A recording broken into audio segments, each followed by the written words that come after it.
Thank you, Mr. Stringer. It's a pleasure to serve with you in the chair. I offer my condolences to my honourable friend, the member for Harwich and North Essex, for his loss. I congratulate him for his choreography in securing this debate, which is ultimately about the rollout of zero-carbon renewable energy on what is quite likely to be the hottest day ever recorded in the UK.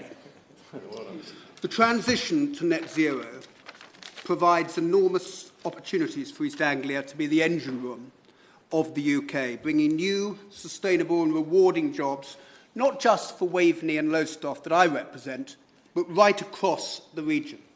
If we get it right, we can be a global exemplar of how to deliver the transition, and this in turn will create enormous export opportunities. Mr. Stringer, the case for offshore wind is compelling. It is now the lowest cost technology for generating electricity, with energy bills continuing to rise. Being able to transport and deliver more offshore wind across the UK will reduce bills. We need more homegrown green electricity to move away from Russia's influence. And the weather today provides a snapshot of our future if we delay action to reduce carbon emissions. National Grid's East Anglia Green Energy Enabling Project, known as GREEN, should be set in the context that approximately one-third of today's UK energy demand can be met by the energy that will be coming into East Anglia by the end of this decade. Whilst much work has taken place to upgrade the existing transition network, it needs significant reinforcement. And green is the preferred option that National Grid have worked up in accordance with the existing regulatory framework, which includes the relevant national policy statements and the so-called Holford and Horlock rules. I acknowledge the desire of actually all my right honourable and honourable colleagues on behalf of the communities that they represent to look at an offshore option. But it would have been disingenuous of National Grid to have consulted on such a proposal, knowing that the current policy and regulatory framework within which they operate would have discounted it. It may be, Mr. Stringer, that in due course the government might wish to amend the national policy statements. And it should also be emphasised that we are at present at an early stage of the option appraisal and assessment process, with a statutory consultation and an examination in public to follow. There is thus an opportunity for those concerned about these proposals to engage further with National Grid, following on from the meetings they had yesterday and probably before, so as to engage, so as to address their concerns. I give way to my... Well, I'm very grateful to my honourable friend, and it's perfectly reasonable, and he has great passion about offshore wind. We all do, and he's perfectly entitled, Mr. Stringer, to make these points. But this isn't a parallel universe. There is actually a subsea link going ahead off East Anglia called Sea Link 1. Our view is we need far more of that. And just to quote National Grid themselves as to the justification, by connecting East Anglia and Kent, Sea Link will provide the additional network capacity needed to enable the import and export of wind energy to and from Europe. So if it's not in policy, how can we be in a parallel universe where actually we are going ahead with subsea links off East Anglia? Our view is we need more of them to build a connected offshore grid.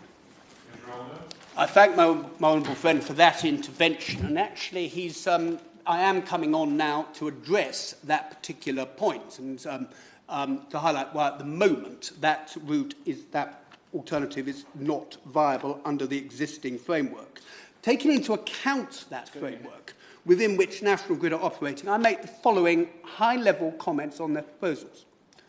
Mr. Stringer, firstly, they have presented the most economically advantageous solution, as they are currently bound by the UK government to do. To move it offshore is not only technically challenging, but at the present time it will cost an estimated 10 times the current proposal, a cost that will ultimately be paid by the consumer. To bury the cable along its entire route would not only have a huge impact on the environment, as 150-metre wide trenches are dug, but that would also increase the cost by 14 times. Whilst other regions have benefited from subsea links, the scale of the challenge in East Anglia is much larger, with significantly higher amounts of potential electricity needing to be delivered into the grid. To do this without multiple connections coming ashore, together with East Anglia Green, would be similar to redirecting traffic from the M25 onto the A140, that tortuous route, that tortuous route that East Anglians know well, that runs from west of Ipswich, far Norwich, up to Cromer. I give way to my honourable friend. On a point of information, as it were, the sea link that I'm talking about, which he said can't go ahead under policy, is an approved sea link. National Grid will be going ahead with this. It will be going from Sizewell to Kent. And the reason it will be going ahead is partly because it gives more resilience to the nuclear power station, if we're completely frank. The point is, it is a reality, and the justification National Grid used for it is the same one we want to see from Sea Links 2, 3 and 4. Sea Link 2 was rejected. So this sea link that we're talking about has been approved. The current policy framework does allow approval of undersea connection off East Anglia. As far as we're concerned, it's too low a quantity compared to other parts of the UK. I thank my honourable friend for that intervention, and I'm sure that is something that the Minister will pick up in his summing up. From my perspective, it's very wrong to dismiss the concerns of those communities that the new pylons are going to run through, as we've heard today from all my colleagues. The way forward, Mr. Stringer, at this early stage of the consultation process, is for them to work in partnership with National Grid, with developers, with local and central government to mitigate their impact. Developers are showing a willingness to do this. In Norfolk, Vattenfall are currently delivering their Norfolk offshore wind farm zone by pursuing a coordinated approach to the onshore element of the transmission. Business organisations such as EAGA, that's the East of England Energy Group, Net Zero East, Oppergy and the New Anglia LEP, together with the East Wind Regional Offshore Wind Cluster, are developing new ideas to help address future connections. This includes collaborative project design with shared or modular grid connections and encouraging and facilitating hybrid projects such as wind to hydrogen and wind to storage. Mr. Stringer, I acknowledge the worries that all my colleagues are articulating on behalf of their constituents. But there must be no hold-up or delay in the rollout of the offshore wind projects off the East Anglian coast. Already, they are making a significant contribution to the local economy.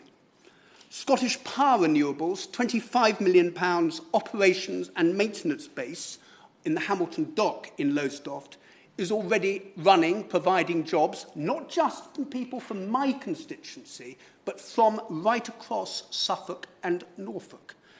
And Scottish Power Renewables are also planning to invest a further £6 billion up to 2030 as part of their East Anglia hub development.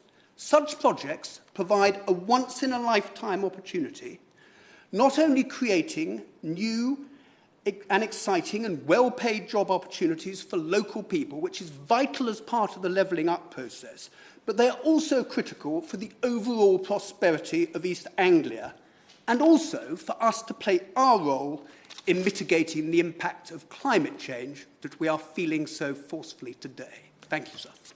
Very good. Yeah. Thank you, Mr. Stringer. A pleasure to serve on your chairmanship. And can I join with others in passing my condolences to my honourable friend who made a brilliant speech